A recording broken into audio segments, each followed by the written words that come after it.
विद्यार्थी मित्रांनो, मी सौ अमृता पन्हाळे, शेठ विद्या मंदिर इंग्लिश हायस्कूल अँड ज्युनियर कॉलेजमधील शिक्षिका असून इयत्ता 8वीच्या विद्यार्थ्यांचे सहर्ष स्वागत करीत आहे. आज आपण मराठी विषयातील इयत्ता 8वीच्या पाठ्यपुस्तकातील कविता क्रमांक 6 आभाळाची आम्ही लेकरे ही कविता आज शिकणार आहोत.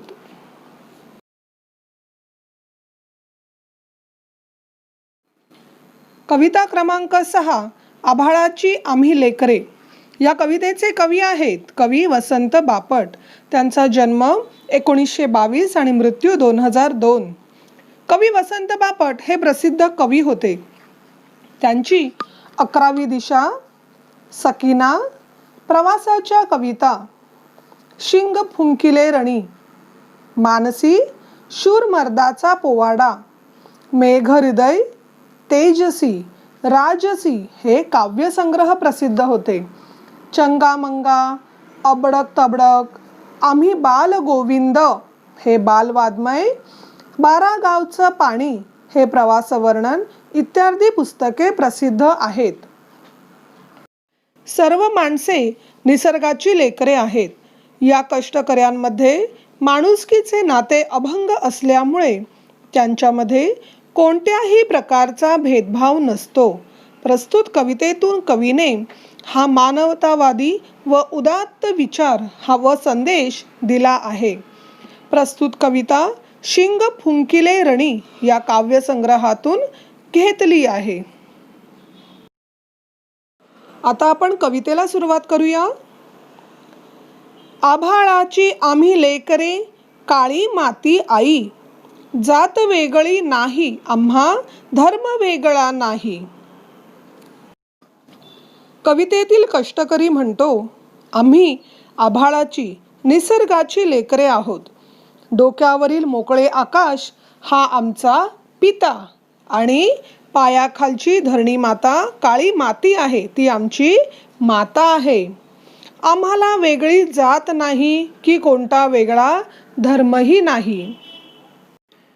इस कविता में कष्टकरी जो खेतों में काम करने वाले किसान हैं वह कहते हैं कि हम सब इस निसर्ग के, कुदरत के, नेचर के, इस आसमान के बच्चे हैं.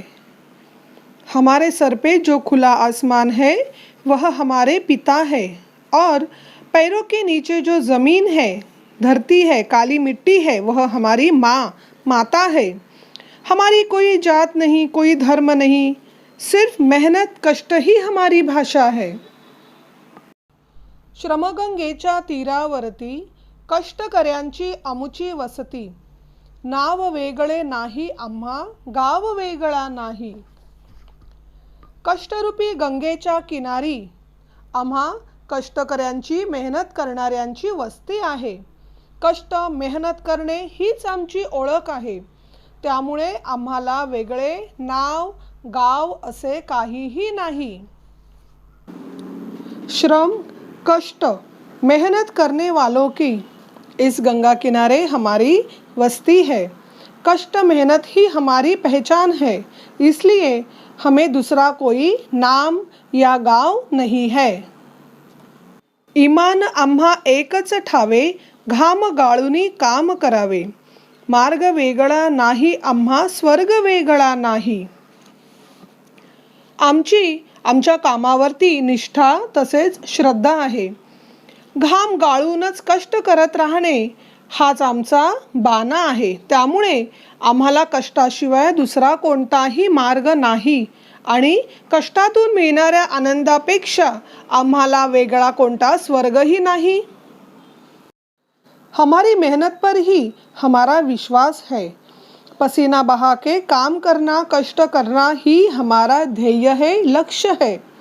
इसीलिए हमें मेहनत करने के अलावा कोई दूसरा मार्ग, रास्ता नहीं है और कष्ट से मिलने वाली खुशी से ज़्यादा हमें दूसरा कोई स्वर्ग नहीं है. माणुसकीचे अभंग नाते, आम्हीच आमुचे भाग्य विधाते, पंथ वेगळा नाही आम्हा, संत वेगळा नाही.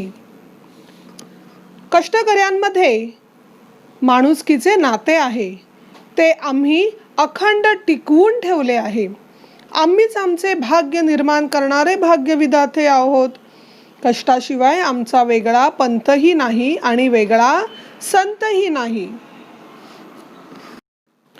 हम मेहनत कष्ट करने वालों में इंसानियत का नाता है और हमने वह आज तक अभी तक संभाल के रखा है.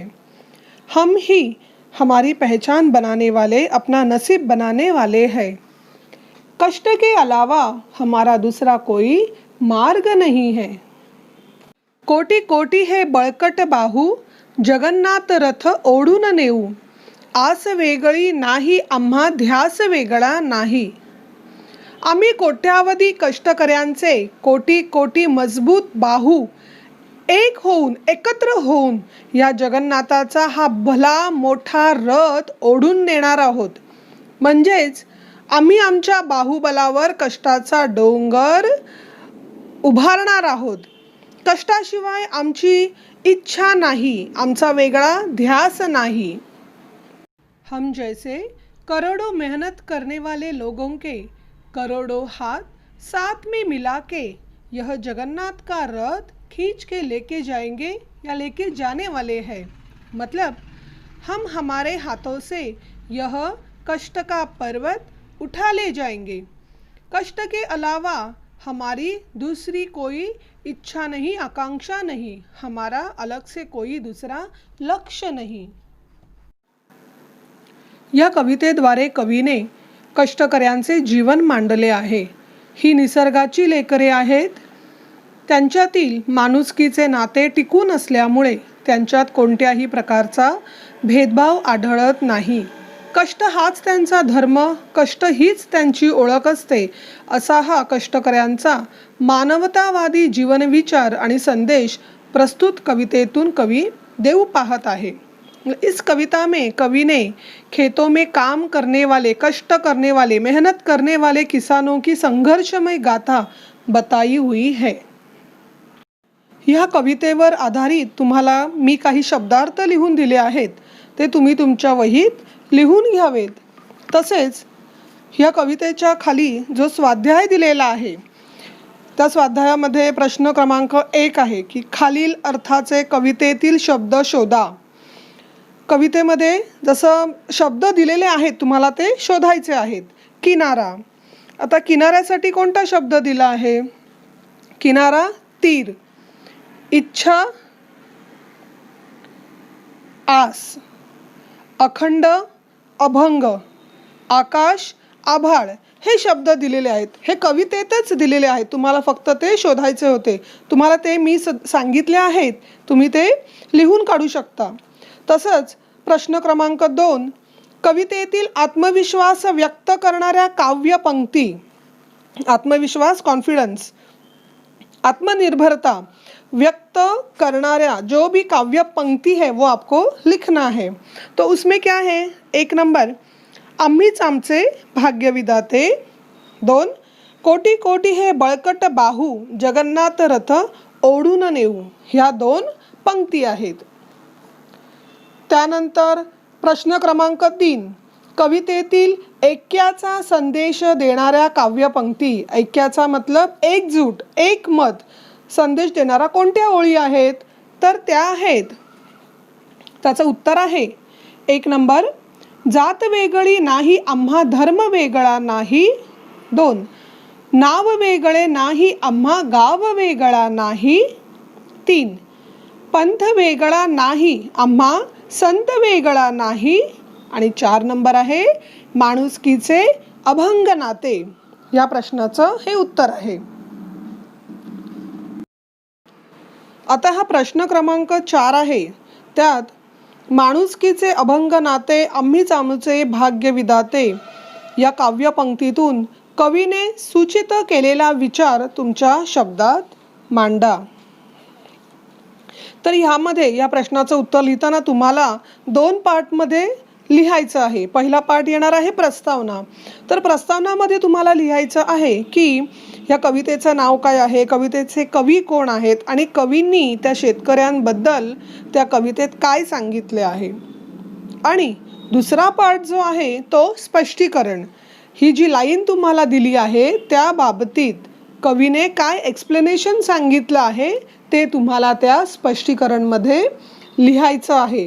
त्याचबरोबर हा जो प्रश्न क्रमांक 6 आहे की खालील कवितेच्या ओळीतील भाव तुमच्या शब्दात लिहा, तर हे तिन्ही प्रश्न एकच आहेत. तसंच तुम्हाला 2 पार्टमध्ये विभागणी करून त्याचं उत्तर लिहायचं आहे.